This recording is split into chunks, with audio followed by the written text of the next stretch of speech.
Halmoni, can I take this man back to New York with me? Yes, you can. Take him. That line came out of Gina Washington's mouth on the third day. But the story started before that, in a narrow alley in Jeonju's Hanok village, on a Tuesday afternoon in June, when Gina was lost. Her phone was at 4% battery, and a 70-something-year-old woman was about to completely derail her life. Gina had not chosen to be in Jeonju. Let's be clear about that. She was 32 years old, born in Brooklyn, currently employed at an international law firm in Gangnam, Seoul, and she had approximately 47 things she needed to do before Monday. Her boss, however, had other ideas. Mr. Choi had placed 2 train tickets on her desk that morning and said, with the calm authority of a man who had made his decision 3 days ago, Washington C. If you come to work this weekend, I will file a report with HR against you for not taking your vacation days. Gina had stared at the tickets. That's not how HR works. I know people, Mr. Choi said, and walked away. So here she was. Jeonju, a city she had Googled exactly once, learned it was famous for bibimbap and traditional houses, and promptly forgotten about.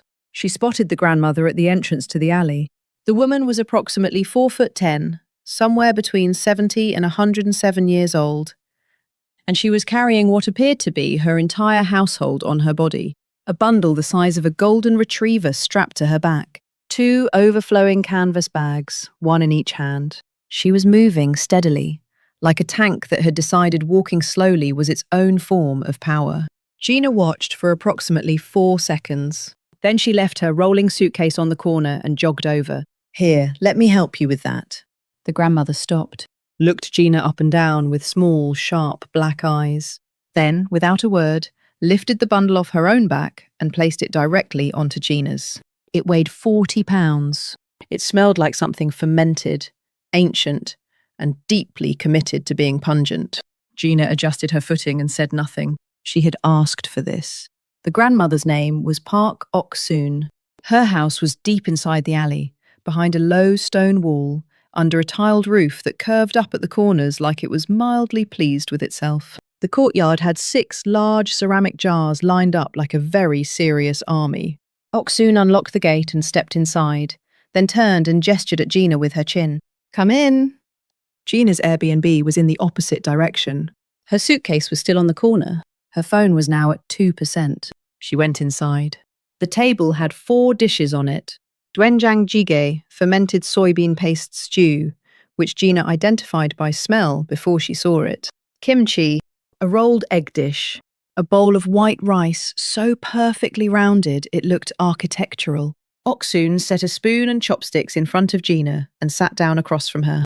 Gina picked up the spoon, dipped it into the stew, brought it to her mouth. She had eaten Korean food plenty of times in Seoul convenience store kimbap at midnight, office delivery bibimbap, the occasional restaurant with colleagues. But this was different. This tasted like someone had made it knowing exactly who was going to eat it, which made no sense because Oxon had met her 11 minutes ago. Gina's eyes went warm in a way she was completely unprepared for. In New York, nobody cooked for her. In Seoul, nobody cooked for her. For 3 years, she had eaten standing up, eating over her keyboard, eating alone in the fluorescent light of the firm's break room at 9 p.m. on a Wednesday. Oxon said mahanya and Makgeolli, which Gina's beginner Korean brain translated as something like, "What are you doing?" "Eat." She ate. That night, Gina did not go back to her Airbnb. Oxon opened the door to the small guest quarters off the courtyard, pulled out a thick folded blanket, and said, "Yogisho chago gayo." Honja eodilga. Gina's Korean was not good enough to catch all of it, but the blanket being placed in her arms was a fairly clear signal. She lay down on the floor mat, an actual floor mat, not a bed. The floor was heated from below, which was somehow the most comforting thing that had happened to her in months, and stared up at the wooden ceiling beams. The courtyard outside was making sounds. Crickets, maybe? Or frogs. She genuinely could not tell, having grown up in a borough where nature is a pigeon. She opened her phone, somehow still alive at 1%, and texted her mother. "Mum, I think I accidentally got adopted by a Korean grandmother in a city I Googled once. The floor is warm. The soup was incredible. I don't know what's happening. Her mother replied in 40 seconds. Stay. Do not leave that house. Gina plugged her phone into the wall and closed her eyes. Gina was woken at 5 in the morning by the sound of sweeping. Not gentle, meditative sweeping. Purposeful sweeping. The kind of sweeping that had an agenda. She opened the guest room door and looked out. Oxon was already in the centre of the courtyard, working a straw broom across the stone pavement, with the focused energy of someone who had been awake for hours and found Gina's sleeping in to be mildly offensive. Oxon did not look up. 일어나 쓰면 쓰서. 밥 금방 돼. Gina's brain, operating at roughly 30% capacity, parsed this as, you're up. Wash your face. Food soon. She went to wash her face. Breakfast was larger than dinner. Barley rice. A dark, earthy soup with dried radish greens.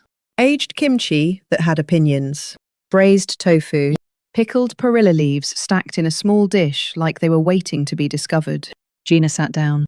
Oxon dropped a spoon in front of her with a sound that meant, eat, not, please enjoy your meal. Gina ate. She tried the tofu first, tender, slightly sweet, glazed with something she could not identify and immediately needed more of. She tried the perilla leaves. She tried the soup. Her hand kept moving without her consciously directing it. Oxon added 2 more pieces of tofu to Gina's bowl without asking. Mani Makgeolli il heoji. You need to eat a lot to work. Gina looked up. Work? Oxon was already standing. The work was real. At 8 o'clock, Oxon handed Gina a pair of rubber gloves and led her to the ceramic jars. The largest one came up to Gina's hip. Oxon lifted the lid. A wave of fermented soybean paste smell hit Gina in the face like a decision she hadn't made. She took 1 full step backward. What is that? Doenjang-jjigae. Joya-hyo. Yorioke.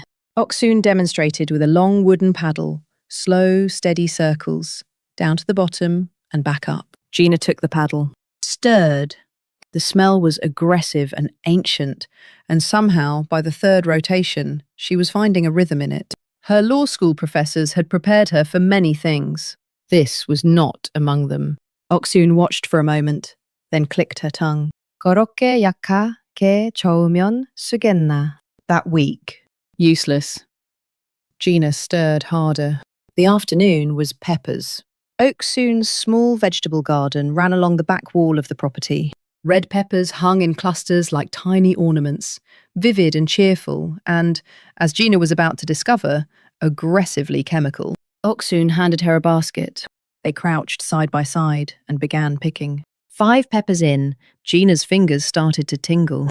10 peppers in, her eyes began to water. At pepper 12, she made the catastrophic error of rubbing her eye with her knuckle. Oh!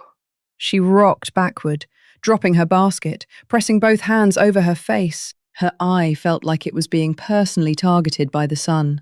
Oxon stopped picking, looked at Gina, stood up slowly, walked to the outdoor faucet, turned it on. No urgency, no alarm. The energy of someone watching a very predictable thing happen. 손으로 눈 비비면 쓰겠나. You rub your eye with pepper hands. Hopeless. By evening, Gina's entire body had opinions. Her shoulders. Her lower back. The specific knuckle of her right index finger that had been used for stirring. She sat on the edge of the wooden porch and let her feet hang over the side, too tired to pull them up. Oxon sat beside her and fanned herself with a folding fan. Neither of them spoke. The sun was going down over the ceramic jars, turning everything amber. It occurred to Gina that she had not checked her email in 9 hours. She wasn't sure how she felt about that. She cleared her throat. Halmoni. I should go back to Seoul tomorrow. Oxon fanned. 내장 담그는 날인디. Tomorrow is the day we make the soybean paste. Gina opened her mouth, closed it. The next morning, Gina was learning to make doenjang. She was not entirely sure how this had happened. She had packed her bag the night before. She had set an alarm. She had fully intended to take the 7:40 train, but Oxon had been up before dawn, laying out meju, dried soybean blocks on the courtyard floor. And somehow Gina's bag was still in the guest room, and she was sitting cross-legged in front of a bucket of brine. Soon dictated ratios. Gina typed them into her notes app in a mixture of Korean and English. 소금 1대. Water 5 do. Salt 1 do. What is a do? Oxon leaned over to look at Gina's phone screen. Dwasel. Ta-da, hey. Forget it. Just follow me. Saturday afternoon. Gina was in the courtyard, paddle in hand, achieving what she privately considered an excellent stirring rhythm, when the front gate opened. Halmoni. 내가 왔어요. The voice was deep and easy, the Korean of someone who had grown up speaking it and never had to think about it. Gina looked up. A man was standing in the gateway, tall, mid-30s, white linen shirt, dark jeans, the canvas tote bag in each hand. He had the look of someone who had taken the early train and was genuinely happy to be here, right up until the moment he saw Gina. They stared at each other. Oxon emerged from the kitchen, wiping her hands on her apron, entirely unbothered. 왔냐?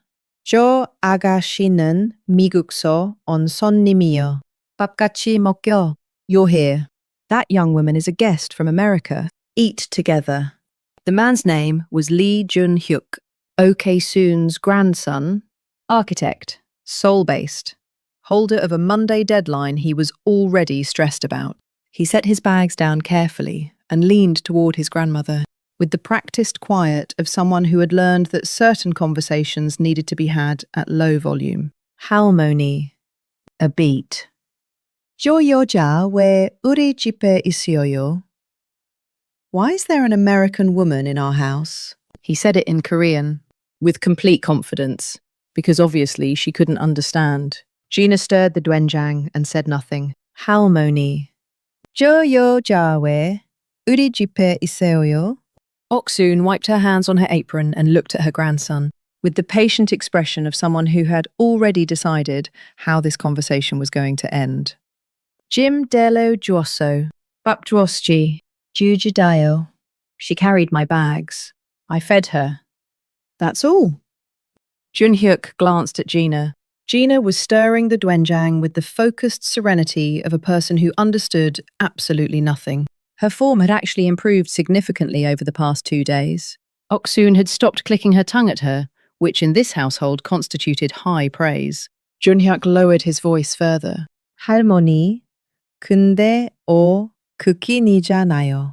말도 안 통하는데 어떻게 며칠씩이나. But she's a foreigner. How has she been here for days if you can't even communicate? Oxon turned back toward the kitchen. 밥은 말 없이도 먹혀. People eat without talking just fine. She went inside. Junhyuk stood in the courtyard, holding his tote bags, looking at a woman he had never met who was stirring fermented soybeans in his grandmother's yard at 4 in the afternoon on a Saturday. Gina did not look up. Dinner was the three of them. Junhyuk sat across from Gina and handled his chopsticks with the careful nonchalance of someone trying to appear comfortable. Gina ate with the easy confidence of a person who had been using chopsticks daily for 3 years, because her Seoul office did not own a single fork. Oxon put a heap of seasoned greens on Junhyuk's rice and nodded toward Gina. 저 아가씨 된장 정말 잘 져요. 손맛 있어. That young woman stirs the doenjang really well. She has good hands. Junhyuk looked at Gina.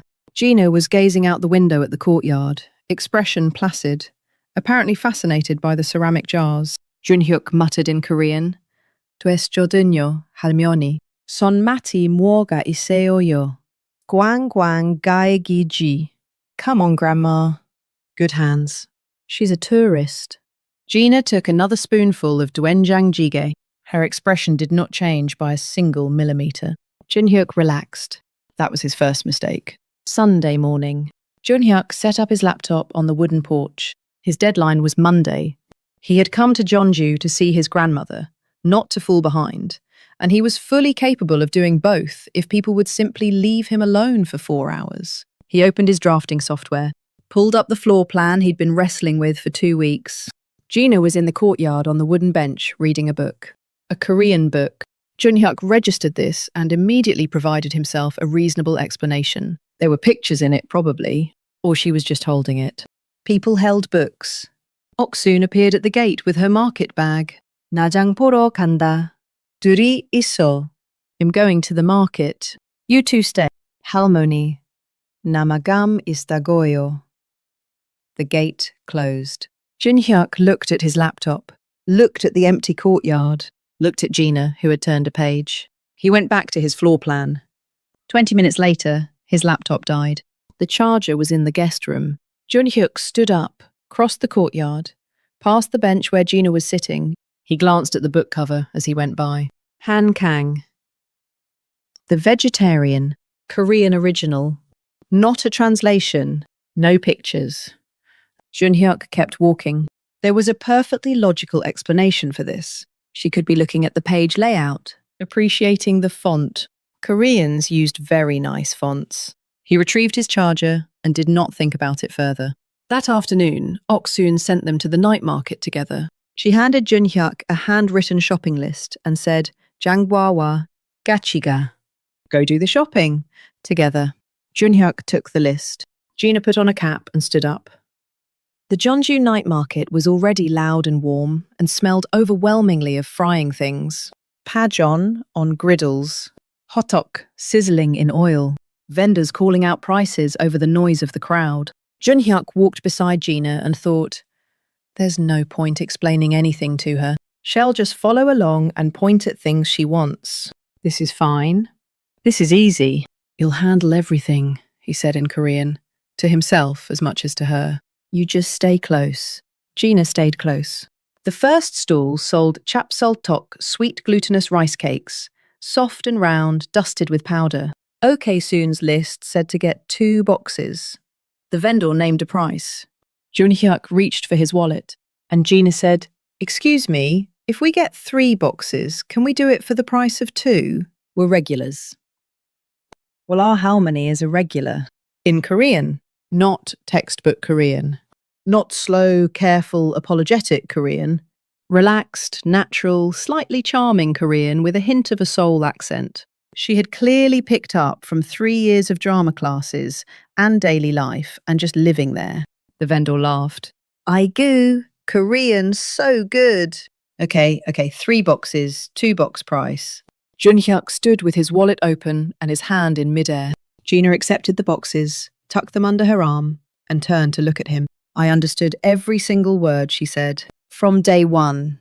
The words landed like a notification from an app Junhuk had forgotten he'd installed. Day 1. The dinner table. Tourist. The courtyard. No point explaining anything. The entire walk over here. All of it. In Korean. In front of her face. Junhuk slowly put his wallet back in his pocket. Gina was already walking to the next stall, 3 boxes of rice cakes under her arm, moving through the crowd with the ease of someone who had been navigating this city, perfectly well on her own for days, and had simply allowed him to believe otherwise. He caught up with her. So everything I said to my grandmother, yep, at the dinner table, yep. When I said you were just a tourist. That one especially, Gina said. That one I really enjoyed. Junhuk closed his eyes for exactly 3 seconds. When he opened them, Gina was standing in front of the omelette cart, holding out a paper cup of fishcake broth toward him. You look like you need this, she said.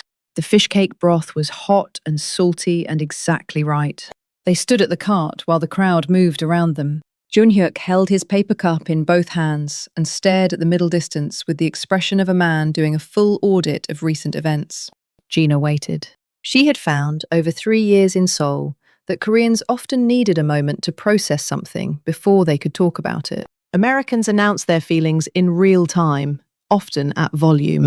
It was a cultural difference she had come to find genuinely charming. Junhuk said, "Where did you learn Korean?" "Language school. First week I arrived in Seoul." She sipped her broth. 3 years is enough time if you actually try. Why didn't you say something? From the beginning? Gina thought about this for a moment. Your grandmother never asked. Junhuk had nothing to say to that, because it was completely true. Oxon had fed her, housed her, put her to work, and at no point asked a single biographical question. She simply acted as though Gina belonged there, which, inexplicably, had made Gina feel like she did. They moved through the market slowly, working through Oxon's list. Junhuk pulled out the handwritten note. Gina leaned over to look at it. "Third line," she said. "That's kongnamul. Bean sprouts. I watched her make doenjang soup with them yesterday." Junhuk looked at the note again. His grandmother's handwriting was a personal cipher he had been partially decoding his entire life. He got maybe 70% of it on a good day. Gina apparently got 100. "You've been reading her handwriting for 3 days," he said.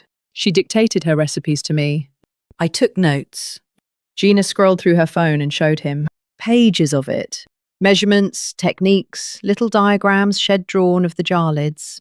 "I still don't know what a dough is, for the record. I've just been accepting it as a unit of faith." Junhyuk stared at her notes, then at her, then back at the notes. "You took more notes on doenjang than I have on my architecture projects," he said. "I take good notes," Gina said simply. "It's a lawyer thing." They had finished the shopping list by the time they reached Gyeonggi-jeon. Neither of them turned toward home. The stone wall path ran along the outside of the old royal archive, quiet and long and lit in the low amber of early evening.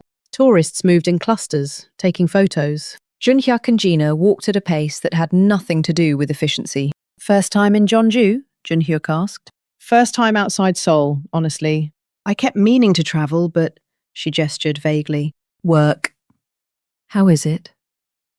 Gina ran one hand lightly along the stone wall. The surface was rough and warm from the day's sun.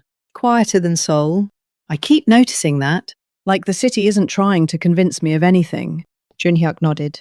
He knew exactly what she meant. He came to Jeonju specifically because it did not ask anything of him. The Makgeolli place was Junhyuk's suggestion. Low wooden tables, paper menus, the kind of lighting that made everyone look like they were in a film about their own life. They sat across from each other, and a clay pot of makgeolli arrived with 2 shallow bowls. Gina poured, tasted, and went very still. "Okay," she said. "I've had makgeolli before, and I did not like it." "What is this?" "Jeonju makgeolli," Junhyuk said. "Different. This is completely different. This is almost good." "It's very good." "In revising my entire position on makgeolli," Gina said, and poured herself a second bowl. Junhyuk watched her and felt something in his chest unknot slightly, the way it only did in Jeonju. Usually on the second day, never quite on the first. Junhyuk spoke first, which surprised him. "I almost didn't come this weekend. I have a presentation Monday." "So why did you?" He looked at the wall. "My grandmother called 3 times. Just said, 'Come eat.' I hung up all 3 times. Then I booked the train." He paused. "She does that. Calls until the guilt is load-bearing."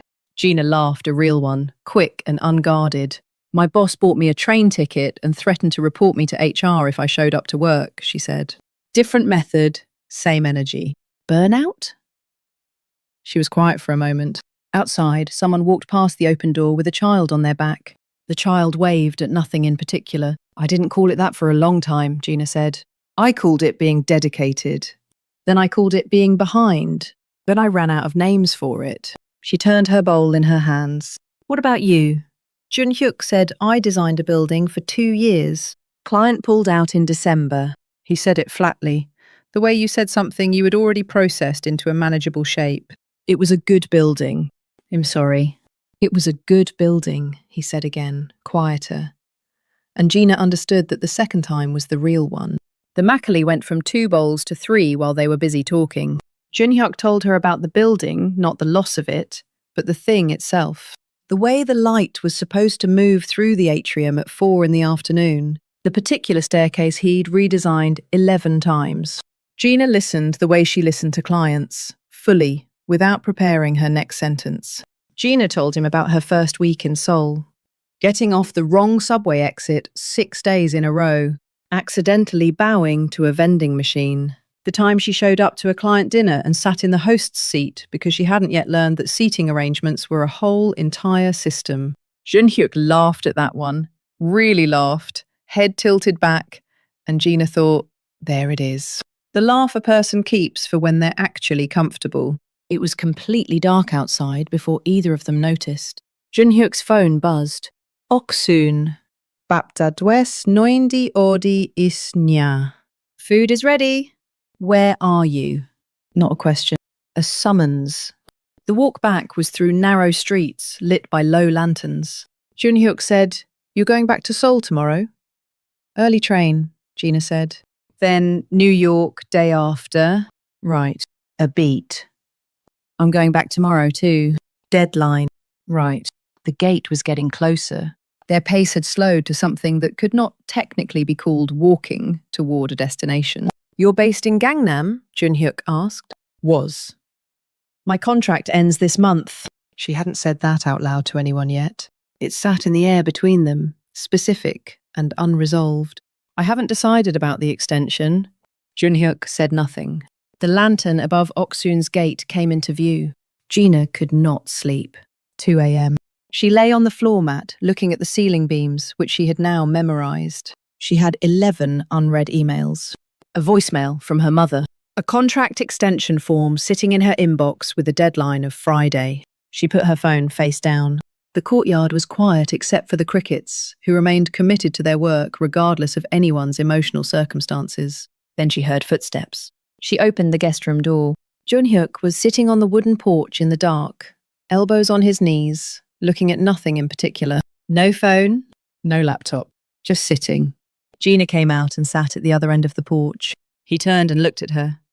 Neither of them said anything for a moment, which felt completely natural, which was itself a kind of information. Above the courtyard, the sky was doing something Seoul never did, showing its stars.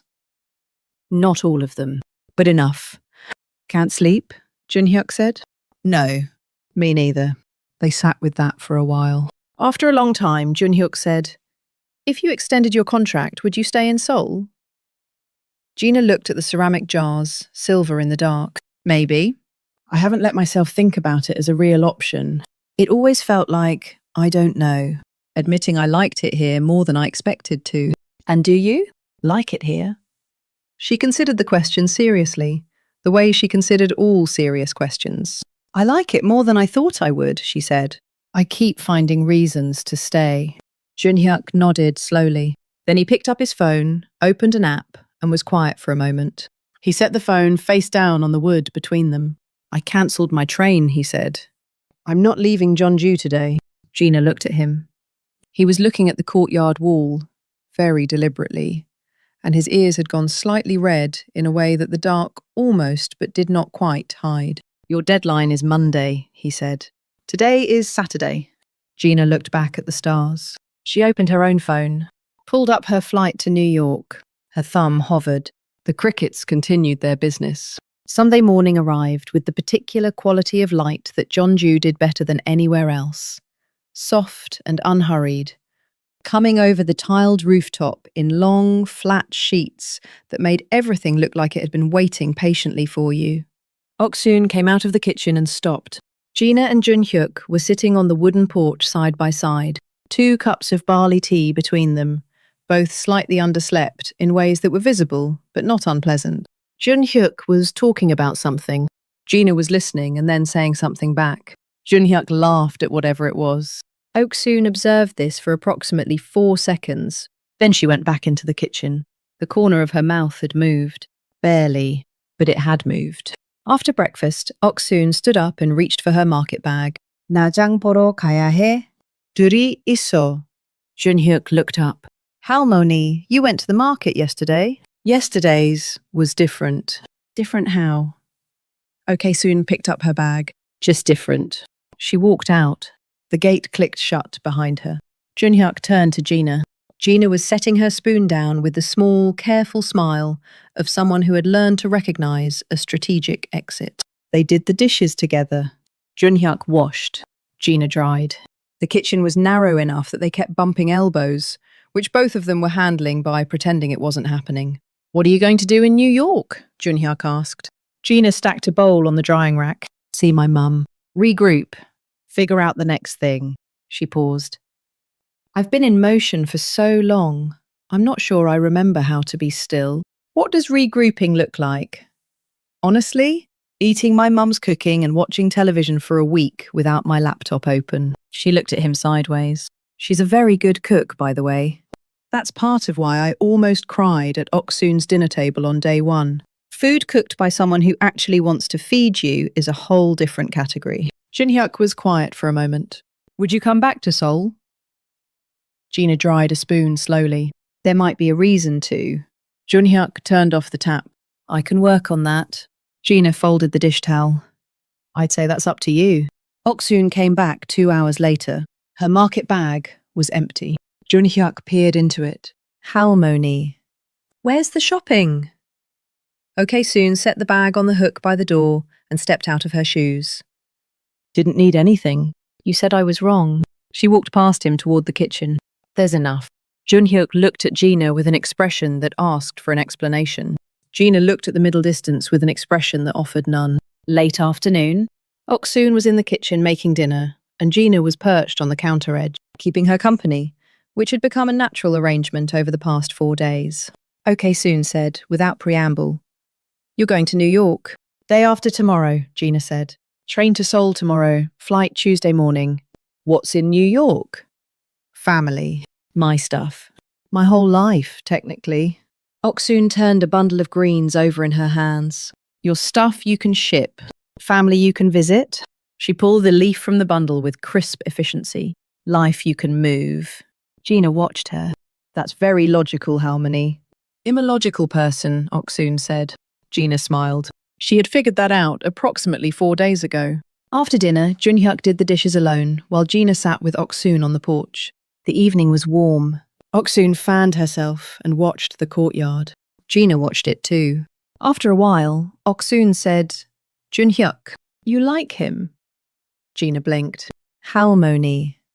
I'm asking. A pause. In the kitchen, water was running. Gina could hear Junhuk humming something under his breath, slightly off-key. He's a good person, she said carefully. He is. Stubborn about the wrong things. Doesn't ask for help when he should. Keeps everything inside until it gets heavy. Oxon fanned steadily. But good.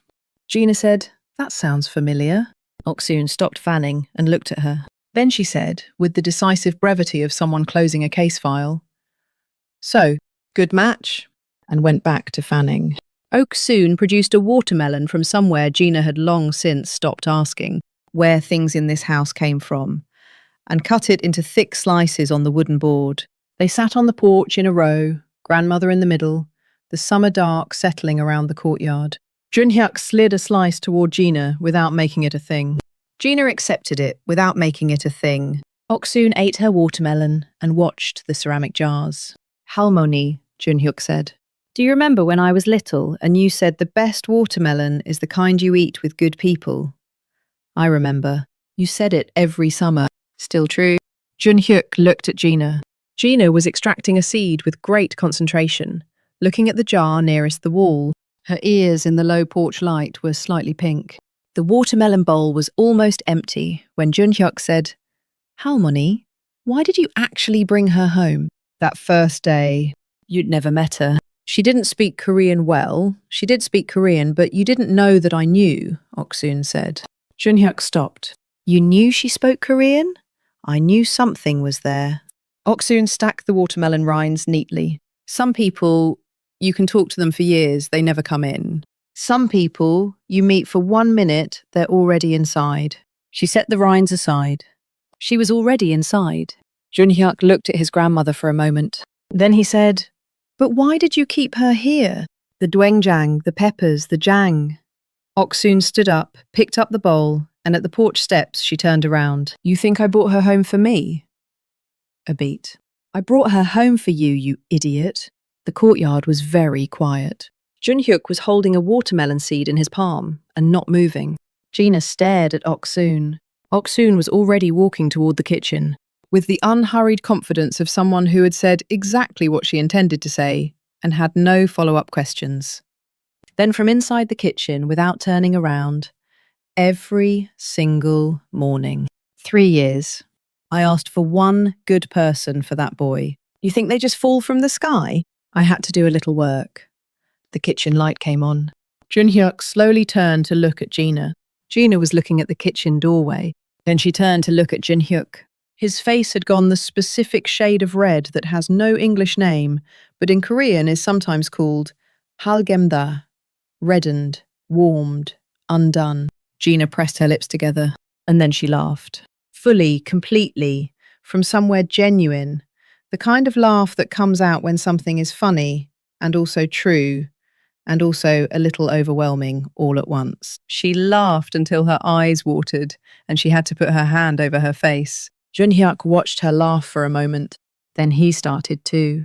Monday morning. Gina packed her bag. On top of her folded clothes sat a small ceramic jar, sealed with a paper lid and wrapped in newspaper. Oxon had left it there before dawn. A strip of masking tape on the top with 3 characters in Oxon's handwriting. Chal Mogora. Eat well. Gina peeled the tape off carefully and pressed it flat against the inside cover of her notebook. Then she wrapped the jar in an extra shirt and tucked it into the centre of her bag where nothing could reach it. All 3 of them stood at the gate. Gina bowed to Oxon, a real bow, low and held, the kind you meant. Oxon reached up and held Gina's face in both her small hands for a moment, the way you held something you were deciding whether to keep. Then she let go and stepped back. Junhyuk picked up Gina's suitcase. I can carry that, Gina said. I know, Junhyuk said. He kept carrying it. The alley toward Jeonju station was quiet in the early morning, the stones still cool from the night. Gina said, What are you going to tell her? Later. After. Junhyuk thought about it. Thank you. For the market trips that weren't market trips. For the 3 years of 5 a.m. prayers. He paused. For knowing before I did. 3 years, Gina said. She waited longer than you did. She waited longer than both of us. They walked. A cat crossed the alley ahead of them and disappeared through a gap in the wall. Somewhere nearby, a vendor was setting up for the morning, metal clanging softly. Gina said, So I guess you have to be worth it. For all that praying. Junhyuk said, Is that a threat? It's a reason, Gina said. I'm a lawyer. I work in reasons. Junhyuk stopped walking and looked at her. The alley was filling slowly with morning light, the kind that came first to the tops of the walls and worked its way down. Gina walked on ahead. Then, to no one visible, to the rooftops and the stone walls and the early Jeonju sky. Halmoni, can I take this man back to New York with me? Junhyuk caught up. Was that for me or for her? Gina looked straight ahead. Yes, she said.